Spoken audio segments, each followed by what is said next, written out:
السلام عليكم ورحمة الله وبركاته kusoo dhawaada taxanaha barnaamijka ma ogtahay qaybtiisa labaad ma ogtahay in qofkii ugu horeeyay ee duba daango uu yahay Alexander Abdulqarnayn mase ogtahay in qofkii ugu horeeyay ee soo ikhtiraacay taleefanka uu yahay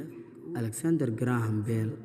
ma ogtahay in qofka dhirirkiisa uu go'aamiyo aabihii masala socotaa culayskiisana ay go'aamiso hooyadiisa ma ogtahay in naarta jahannamu ay ku yaalaan 3 waadi oo kala ah waadi qay waadi weyl iyo waadi sakhar mase ogtahay waadi qay in lagu cadaabo dadka salaada intay ka tagaan kadibna yiraahda hal mar ayaan isku jamciinaynaa mase ogtahay in waadi weyl lagu cadaabo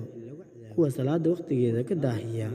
iyagoo aan wax cudurdaar haysan masala socotaa in waadi sakhar lagu cadaabo kuwa aan waligooda tukan waana waadi dabkiisa uusan damayn